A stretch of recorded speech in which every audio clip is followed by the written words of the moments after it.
Emails from Afar, a chef's culinary adventure around the world. By Mike Sanders. Chapter 19, S21, Promh, and the Year Zero. 1:13, Day 59. I immediately felt the difference when we entered Cambodia. The border guards were friendly and welcomed us to their country with big smiles. The lady at the small cafe even tried to make small talk with us when we bought a bottle of water. That kind of thing never happened to us in Vietnam. Cambodian law requires us to change all of our Vietnamese dong into dollars, which is a little strange because the currency in Cambodia is the riel. Right now, the conversion rate is 1 US to 4,000 riel, or KHR. We've heard that Cambodians prefer US dollars, then Thai baht, then the riel, and the Vietnamese dong is banned outright. Vietnam and Cambodia have a long and sordid history. The bus pulled into the capital guest house in Phnom Penh mid-evening with little fanfare. We quickly checked into our room, which happened to be on the third floor. Behind the black iron door was a large and Spartan room. There were 2 rusty wire-frame beds with mattresses like playing cards up against the back wall. The windows didn't have any screens, just thick iron bars set 3 inches apart. Suspended over each bed was a tattered old mosquito net that looked rather useless.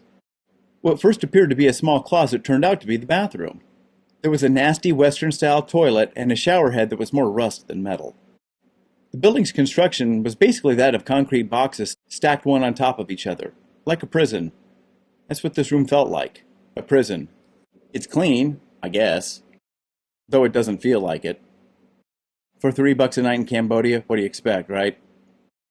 Right now, I can hear the city pulsating with life as the night wears on. I must admit, I feel a bit apprehensive being here. Let's see what tomorrow brings. 1:14, Day 60.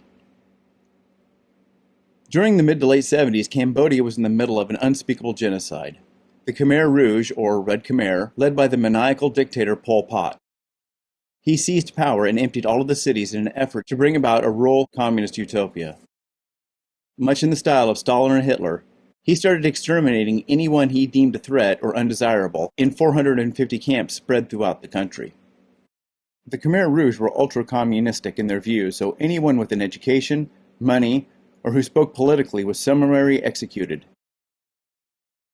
Numbers vary, but in the space of 21 months, close to 2.5 million people were killed.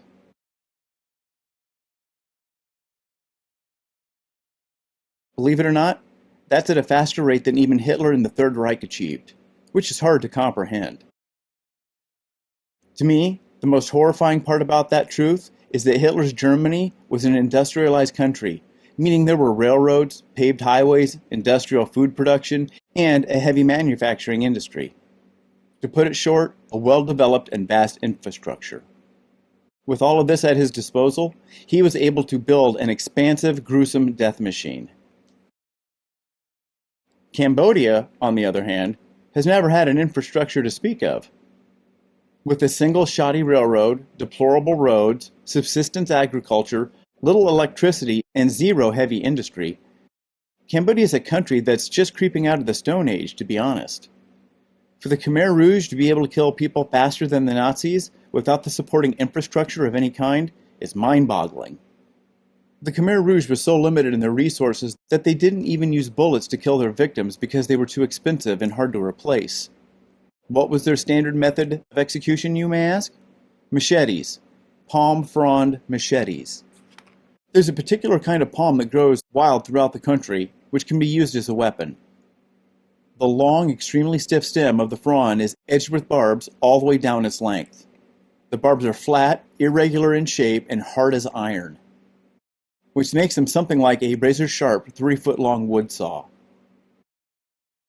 One of the largest graves of the genocide, holding an estimated 100,000 skeletons, is located just outside Phnom Penh, where a stupa, or religious temple housing the holy relics, has been built. That was our destination. It was only a 15-minute taxi ride away. When we arrived, we were all alone, just the guide, myself, and Sarah. Promh is the name of the stupa that now stands at this deeply moving site. Inside the stupa are the skulls of over 40,000 victims of Pol Pot's vision. They are all lined up on wooden shelves, shelf after shelf, rack upon rack, one on top of the other, the tower rising all the way to the roof.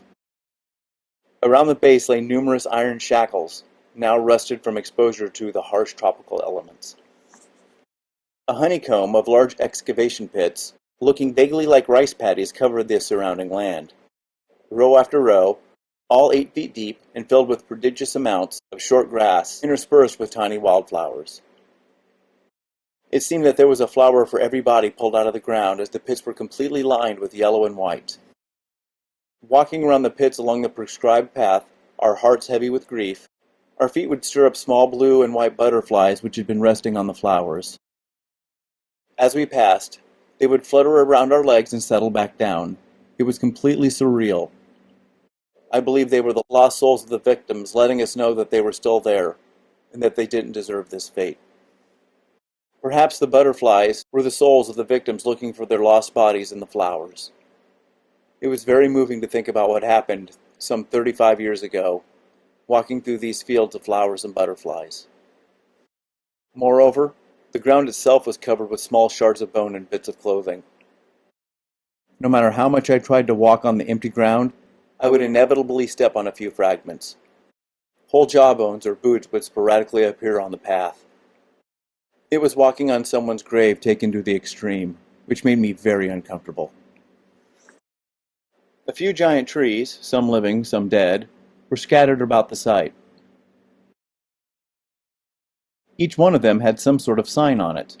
The signs read, "The tree which died from all the blood in the ground," "The tree of hanging," and "The tree which executioners beat babies against."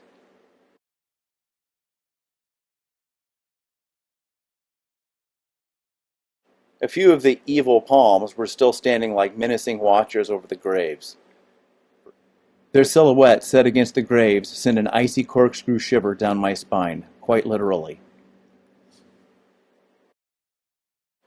At the base of the signs, people had gathered some of the larger bone fragments that had made their way to the surface. I asked our guide how this catastrophe could have happened. What led Cambodia down this dark road of genocide? Sadly, she didn't know. That's not to say she was uneducated about the subject. It's that no one here knows how it happened. It's one of the great tragedies of this story. Once again, let's compare it to the Nazis. After World War I, the German government was severely punished by the victorious Allies. As a result, the people suffered under terrible conditions: insane inflation, astronomical war reparations, the occupation of parts of Germany, and extreme political strife racked the country. These are just a few of the factors that made the people receptive to the Nazi message and their charismatic leader. Cambodia's story is a little different. It has its roots in the days of French colonialism and the backlash created, which ultimately led to the rise of communism in most of Southeast Asia. The politics of the day split the country into 2 rival factions, one backed by the USA and the other, strangely, by the king's successor in the communists. Once again, much like Vietnam, America saw it as a political fight, stopping communism. For the Cambodians, it was a war against modern colonialism, just like Ho Chi Minh in Vietnam saw it. Secretly backed by Maoist China, the Khmer Rouge slowly took over Cambodia in a series of brutal military campaigns. The Rouge promised a new utopia for all Cambodians, and Pol Pot would lead the way. Unfortunately, the Cambodians didn't get a leader like Uncle Ho, or any kind of utopia. Instead, Pot gave them a remorseless military dictatorship led by a psychotic demagogue bent on mass murder in the name of political ideology. As we pulled away, I turned around to take one long last hard look, and felt a shudder, a tsunami of sorrow wash over me. What a goddamn waste. I'm afraid the feeling will never fully leave me, like some grim mental oily residue. On the way back to the city, we stopped at a large compound with 10 dormitory-style buildings, with the whole thing being surrounded by razor wire fencing. All the buildings were 2 stories high and painted bone white. This was once a giant high school, we were told. It was the largest in the country at the time, holding close to 2,000 students. When the Khmer Rouge took control, it became something else. A hopeless torture prison. Giant curtains of razor wire were hung, guard towers went up, and it was renamed Security Prison 21. S-21 was the Khmer's version of a gulag and Auschwitz slammed together. A place of mental and physical agony where you were sent, never to be seen again. Over 500,000 people were tortured and executed in S-21. Each died in blinding anguish, and their mangled bodies were discarded in a huge pit like unwanted trash. It said that the dead bodies could be smelled for over 100 miles away and persisted for 10 years. Each room was turned into a different scene of torture and death. In some places, the linoleum floor was still stained from all the blood that had been spilled on it, a permanent record of the horrors that happened here. Now the space was filled with large poster boards, all lined up, each one covered with pictures of thousands and thousands of faces. The Khmer Rouge kept meticulous records of all the people they killed, including a file containing a black and white photo of the victim. Side note. Question. They didn't have enough money to buy bullets to execute people, but they had enough money to take thousands of photographs and develop them. How does that work? Anywho. Seeing mugshots in room after room after room was ghastly to the point of nauseam.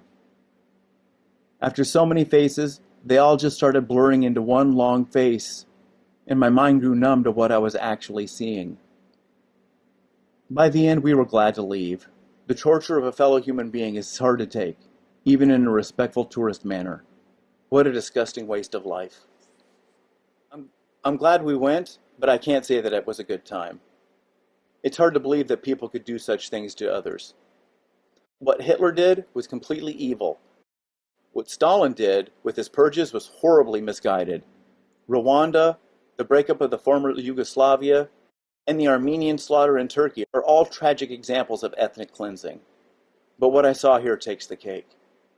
Pol Pot was trying to erase Cambodian history and start over at the year zero. He wanted to eliminate all previous traces of culture, something like Mao's Cultural Revolution tried to do. He even went as far as to try to blow up all the temples and statues in Angkor, which is ridiculous. That's like trying to blow up one of the Great Pyramids of Egypt. Pot took the Maoist and Stalinist models to the extreme. Everyone was to be a peasant farmer working in the fields except for a very few who ran the whole show. An agrarian utopia. He emptied all the cities and sent the entire population to work in the fields. Almost 2 million people were killed in just 21 months in this new order of his.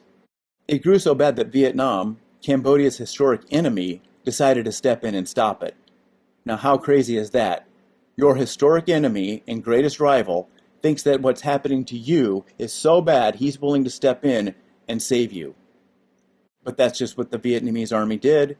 In the late 70s, Vietnam invaded Cambodia and destroyed the Khmer Rouge, ending the long nightmare. Wow, there are some deep lessons about morality in that. It kind of throws the enemy of my enemy is my friend idea into my head. Some things just cross the inherent humanity line born into us all.